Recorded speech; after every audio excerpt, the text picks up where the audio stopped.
저는 올해 70이 된 인천 택시기사 박성호입니다.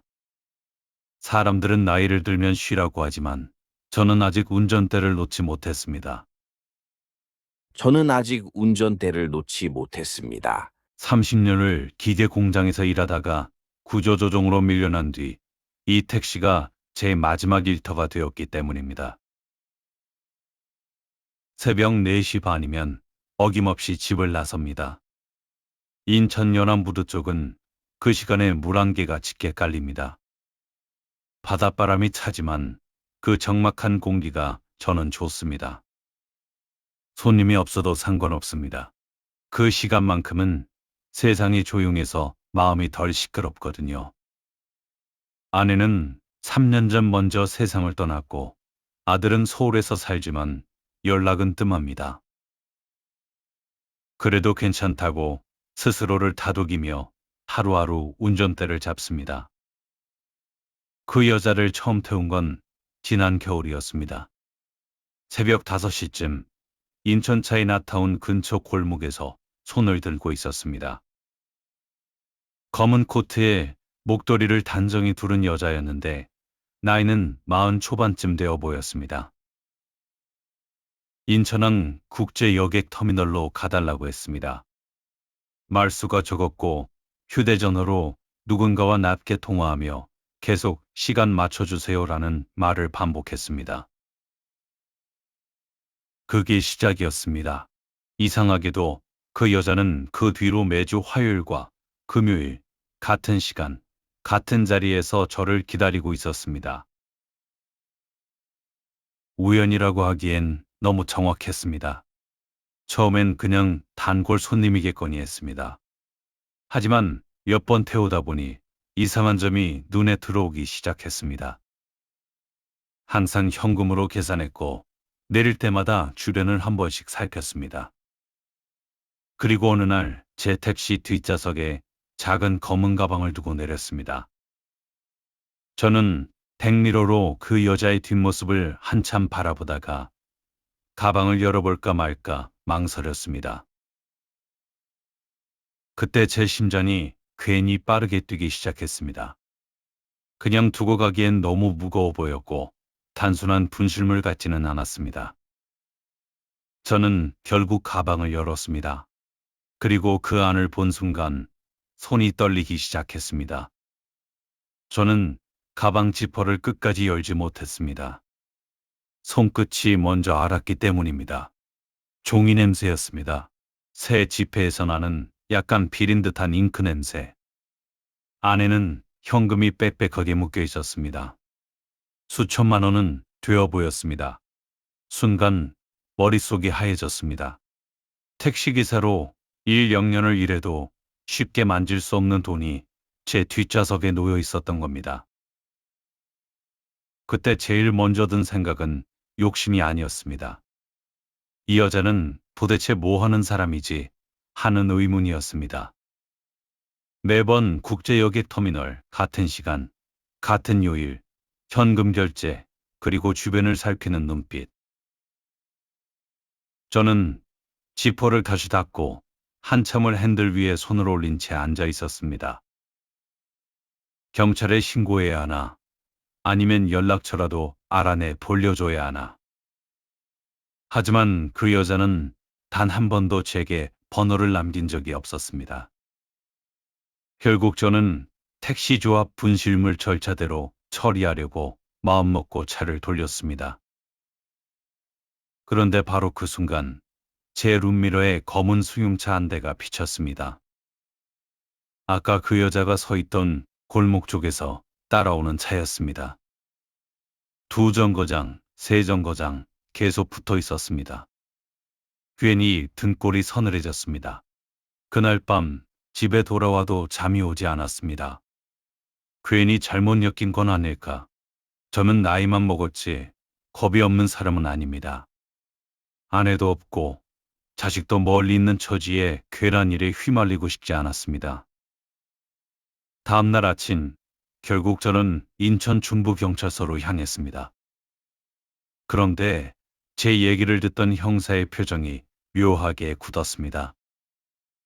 형사는 제게 가방을 조심스럽게 건네봤더니 안을 확인하고는 잠시 자리를 비웠습니다.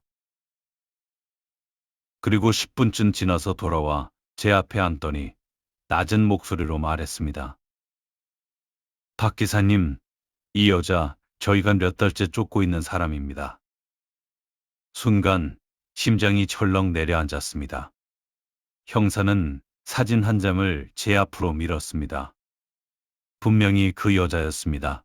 이름은 김하연, 보이스피싱 자금 전달책으로 의심받고 있고 이미 여러 노인 피해자들의 돈이 해외로 빠져나간 상태라고 했습니다. 기사님 택시를 이용한 이유가 있습니다. 어르신 운전하는 택시는 위치 추적도 느리고 새벽 시간이라 눈에 덜 띄니까요. 그 말을 듣는 순간 제 속에서 뭔가가 꿈틀거렸습니다. 나이가 들면 이용당하기 쉽다고들 합니다. 저를 만만하게 본 겁니다. 그 여자가 저를 이용해서 노인들 돈을 옮겼다고 생각하니 이상하게 화가 치밀었습니다. 형사가 조심스럽게 말했습니다. 기사님, 혹시 협조해 주실 수 있겠습니까? 다음 운행 때 그대로 태우시고 저희가 추적하겠습니다. 저는 한동안 말이 없었습니다. 괜히 잘못되면 큰일입니다. 조직이 있을지도 모른다고 했습니다. 하지만 그 순간 제 머릿속에 한 장면이 떠올랐습니다. 예전에 제 아내가 보이스피싱 전화에 속아 적금 일부를 날렸던 일. 그때 저는 스스로를 많이 원망했습니다. 저는 형사를 똑바로 하러 왔습니다. 제가 나이가 많아도 운전은 아직 정확합니다. 대신 저를 미끼로 쓰는 만큼 확실히 끝내주십시오. 형사의 눈빛이 달라졌습니다. 약속드립니다. 이제 본격적으로 판이 깔렸습니다. 다음 화요일 새벽이었습니다. 저는 평소보다 더 일찍 차를 빼 인천 차이나타운 골목 입구에 세워두었습니다. 형사들이 제 차에 위치 추적기를 달았고 대시보드 아래에는 녹음 장치도 설치했습니다. 겉으로 보기엔 평소와 다를 것 없는 낡은 택시였지만 제 심장은 그날따라 유난히 크게 뛰고 있었습니다. 새벽 5시 정각, 물 한 개 사이로 그 여자가 걸어 나왔습니다. 검은 코트, 같은 목도리, 같은 표정. 마치 아무 일도 없다는 듯 제 뒷좌석 문을 열고 앉았습니다. 기사님, 오늘도 터미널이요. 목소리는 담담했습니다. 저는 아무렇지 않은 척 고개를 끄덕이고 출발했습니다. 룸미러로 힐끗 보니 여자는 작은 검은 가방을 꼭 쥐고 있었습니다. 지난번과 똑같은 가방이었습니다. 형사들은 제 뒤에서 2대의 차량으로 따라붙고 있다고 했습니다.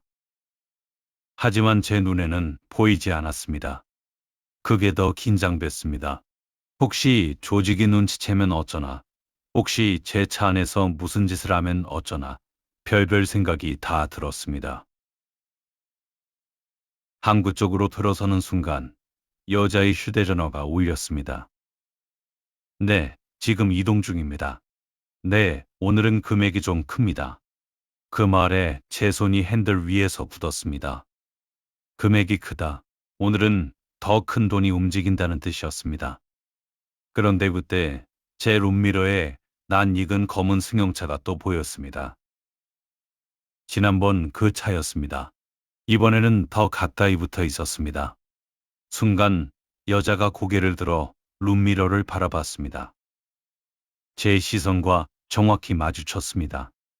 기사님, 왜 이렇게 자꾸 거울을 보세요? 목소리가 차갑게 변해 있었습니다. 저는 최대한 태연하게 말했습니다. 이 나이에 사고 나면 큰일이니까 그렇죠. 여자는 한동안 말이 없었습니다. 그리고 갑자기 말을 꺼냈습니다.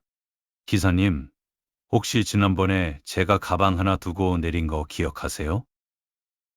심장이 쿵 내려앉았습니다. 택시기사로 살다 보면 별일이 다 있죠. 기억은 잘 안 납니다. 여자가 피식 웃었습니다. 그 가방 경찰에 가져가셨죠. 순간 온몸에 소름이 돋았습니다. 그 여자는 이미 알고 있었습니다. 그때 뒤에서 달려오던 검은 승용차가 갑자기 제 옆으로 바짝 붙더니 경적을 울렸습니다. 동시에 여자가 가방에서 무언가를 꺼내려는 움직임을 보였습니다. 저는 순간적으로 핸들을 틀어 터미널 입구 차단봉 앞에 급정거했습니다. 경적 소리와 함께 주변이 소란스러워졌고 바로 그때 사복 형사들이 사방에서 뛰어나왔습니다.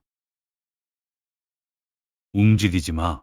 여자는 가방을 움켜쥔 채 문을 열고 뛰쳐나가려 했지만 이미 늦었습니다.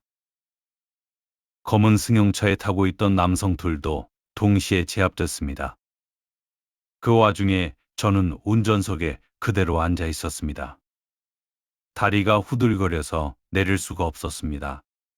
몇 분 뒤 형사가 제 창문을 두드렸습니다. 기사님, 끝났습니다. 그 말 한마디에 힘이 쭉 빠졌습니다. 하지만 이야기는 거기서 끝이 아니었습니다. 체포된 조직원들 휴대전화와 계좌를 추적한 결과 피해자 대부분이 60대 이상 노인들이었습니다. 평생 모은 돈을 잃고 병원비도 못 내던 사람들. 형사는 제게 말했습니다. 기사님이 협조 안 해주셨으면 이번 작전 실패했을 겁니다. 조직 핵심까지 잡았습니다. 며칠 뒤 경찰서에서 감사장을 받았습니다.